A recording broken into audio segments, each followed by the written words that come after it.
Policière de Suresnes dans les Hauts-de-Seine encourt jusqu'à 15 ans de réclusion criminelle. Oui, il s'agissait d'une enquête sur une cave à Suresnes, rue de Verdun, une cave fermée dans laquelle il y aurait suspicion de présence de stupéfiants.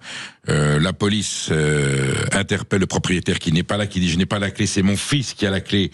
Donc les policiers vont avec un serrurier, ce qui est tout à fait légal, ils forcent la porte, constatent à l'intérieur qu'il y a effectivement des produits interdits,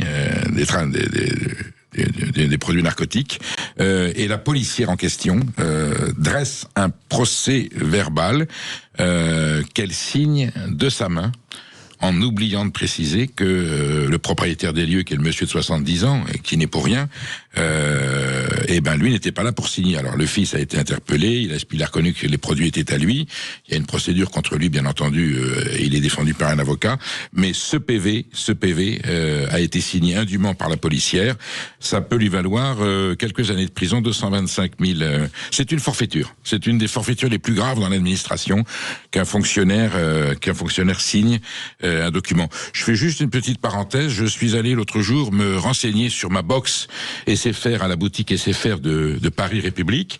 Je demande des renseignements. On me propose de faire un nouveau souscription, un nouvel abonnement. On me demande de signer. Je lui dis mais non, est-ce que dedans il y a un abonnement Canal+? Je dis non, j'ai besoin de rien. Je veux juste avoir un renseignement sur un changement de box. Et 6 jours après, j'ai Canal+ qui me dit votre prélèvement bancaire commencera le 25 mars. Donc j'ai appelé SFR qui m'a dit écoutez, effectivement, il n'y a rien de signé de votre main chez nous, allez voir à la boutique SFR de Paris République. Et là, les responsables me disent oui, en fait, on avait un problème de fermeture de caisse le soir et on a dû valider la commande que vous avez refusée. On a dû la valider comme si on avait signé à ma place, et la bonne heure, tout est rentré dans l'ordre. Enfin voilà, ça peut arriver à tout le monde. Aujourd'hui, avec l'informatique, il suffit d'en mettre son doigt sur l'écran, et puis ça valide la signature d'un contrat. Là, c'est un procès, c'est beaucoup plus grave. C'est un procès verbal de police judiciaire, et donc effectivement, cette policière risque de graves sanctions.